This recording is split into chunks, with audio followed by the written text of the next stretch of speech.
Kuria apologized. I like also to handle that.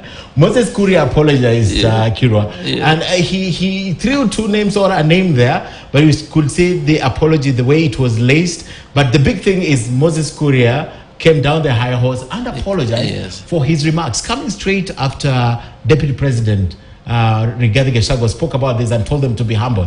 I had a TV commentator saying they learned it from the top. I don't know your comments about that apology first, and do you think it's genuine or because he was pushed by the Deputy President? Well, an apology, regardless of the way it is projected, possibly it is not deep in his heart that he wronged the Kenyans and even destroyed the regime that he's supporting. Because by saying that, it's like telling Kenyans, you've not had enough of the pain of the fuel prices going up. Number two, you should also realize, if you are a minister in charge of certain portfolio, you don't overreach yourself. You are supposed to deal with issues appertaining to your ministry and the issues that you know they have been properly distilled by the technical team. But what I'm seeing with this regime, Kenya Kwanza regime, is that they are spending a lot of time talking about anything and everything, while ministers ought to be straitjacket in terms of the issues that affect their ministries, so that you are saying something with clarity. I'm sure when he talks about fuel prices because of El Nino and so many other things, you know, that is a concoction of somebody who wakes up and he wants just to say something that will catch the headlines the following day. Otherwise, I feel it is good. He has swallowed the apple pie and he has apologized. But overall, I still request the Kenya Kwanza regime to put their house in order. Okay. Yep. I'm going to talk about that specifically because there's so much crossing communication from the government. But let me get your perspective on the apology of Moses Kuria. Should we accept it? Let me ask, should we accept it as Kenyans after what he said? No, it wasn't an apology. I mean, I read that thing, that tweet of an apology. You can't tell Kenyans. It's like telling Kenyans go to hell or go hug a transformer. And then you now say, you know, if Mr. So-and-so and his master, you know, the way, I mean, it's not really, in my view, with that is misplaced. The wording is clearly, you know, shows that you are not committed, you know, in terms of, you could have said it better, you know, Kenyans, you know, but he didn't. I mean, he's like, he's being forced, and so he says, okay, you can have it. There's that kind of, there's a gun on... It's shrugging his shoulders. Yes. That's the way it is. So let me read it. Dear Kenyans, on Friday the 15th September, I made some comments indicating that the price of fuel is likely to go up in the coming months. In fact, he said 10 shillings every month, so it will end at 260, right? Owing to the global dynamics, I have since been advised by people, people like Dr. Boni Kaleala, which he later rectified as Halwale, but I say sometimes these things are not coincidental in politics. I mean, Boni Halwale, the name, but he later corrected the name, and his master, that the statement was incorrect, insensitive, and arrogant. He's informed, so the basis of his apology is information from Dr. Halwale and his master. Right? I don't know who the master is, he has a name. I'm made now to understand that the prices will come down. I apologize profusely, since to err is to human. No, it's, you know, for now, Kalwale and whoever the master is, it sounds... Who else can be the master? It sounds derogatory, when the way he's putting it. Yes. You know, I've been advised. It's not that he believes now. Inside him that I have since you know, learnt or have convinced now. This is, no, he's saying, I've been told, you know, by these people. So I think it's a bit of... still a bit derogatory. It's kind of someone shrugging our shoulders. Okay, so if that's what you guys want, okay, I'll say. We'll see. Yeah. Increases us go down. That's your final word on that? Well, I do agree, but knowing Moses Kuria, he has improved. In terms of effort, I can give him an A, but in terms of the result, he's still D-.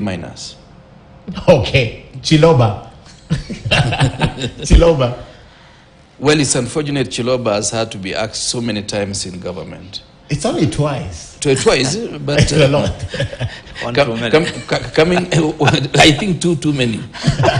it is too many. Yes, my worry is that I hope anybody who lose position in government will have gone through thorough investigation, because I know board members can have a lot of antagonism about whatever is going on within the board, and in most cases the CEO and the chairman don't take a common position unless the other members of the board will be able to rein in good manners.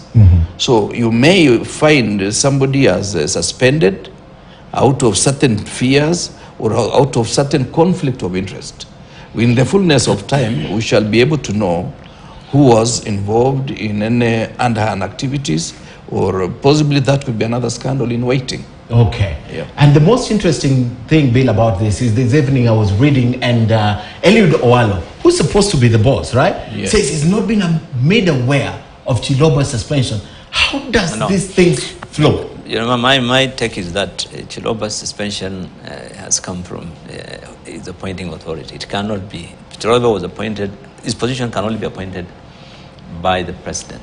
He was appointed by the previous, never mind what the board does in terms of the dynamics, they're the ones who, but you know, all the CEOs of state corporations, ultimately, you know, it's the president must be the one that gives an approval. So in the same way, for you to be fired, there must be an okay from up there.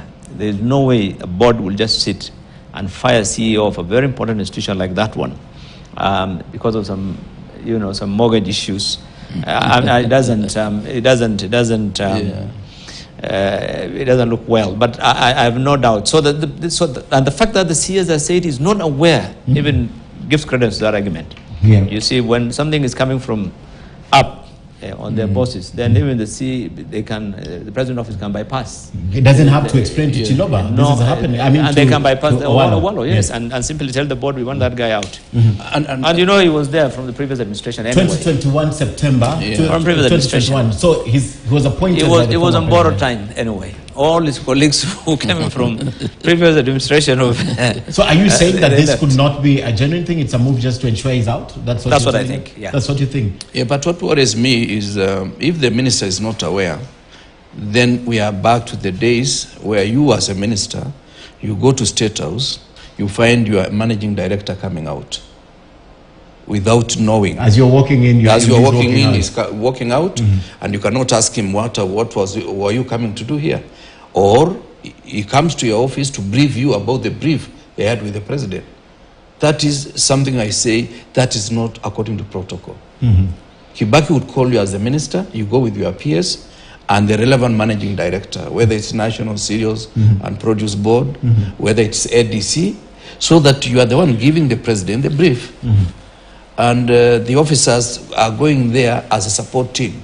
So even if there is firing, I think it would have also been courteous enough for the minister to be made to know that your MD is not doing the right thing. Otherwise, the board, now who is higher, the chairman or the minister?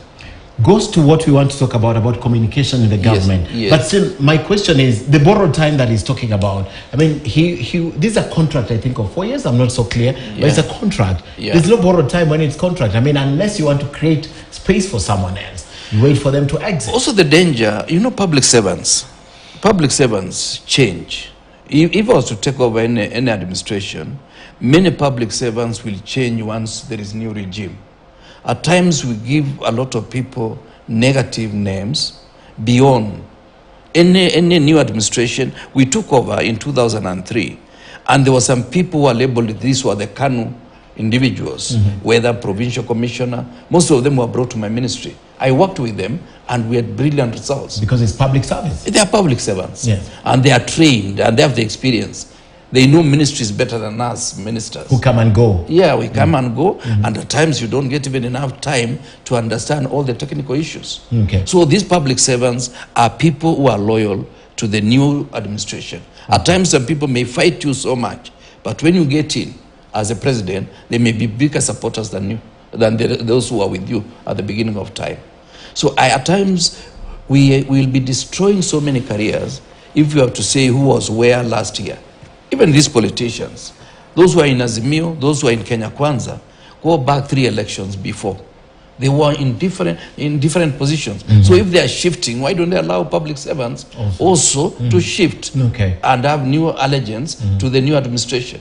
Yeah. We should be, because it's like the disciplined forces. I mean, they just transition. Yeah. But to end this below, Chiloba's fate now. I mean, suspension could be temporary, could be permanent while they're doing the investigations. But according to your theory, it's done. Well, you see, there are many ways in which you can skin a cat. One of the most common has been to put pressure on you to resign. They have done that. I mean, this government, this previous administration have done that. They always do it to CEOs. And you find the CEO resigning and leaving.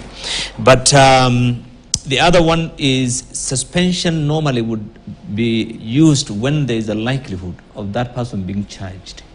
And you know, then that would give good reasons then for them to get rid of the person, because once you're charged, then you know you can quite likely office, you will not be and this is why this detailed information about, you know, this is what he did, this is what was lost, you know, and so forth and so forth. So you would think it's a preparation for some court action to follow, and that would then conclude his career in my view. But otherwise, if it was just pending investigation, then that information would not be out. He would be told, go on leave or go on suspension, and the matter would then be pending investigation. But I think in this case, they seem to have already thrown around figures on you know, and given reasons. But I hope, Ken, it is also informed by a serious authority that has done an audit.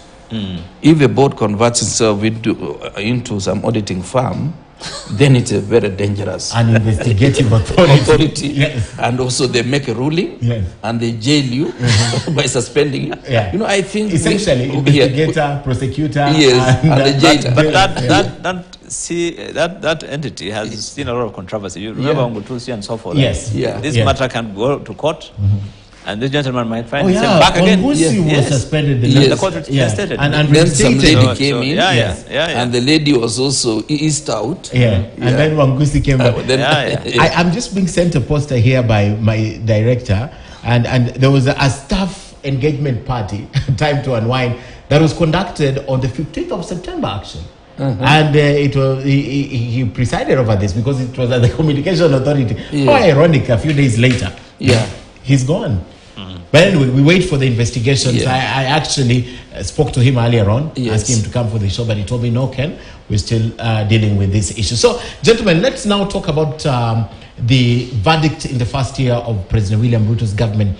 And specifically, I want to pick a topic that I know is key to Kenyans' hearts, the topic of the cost of living. Last week, EPRA reviews, we saw the fuel price going up again. We've never seen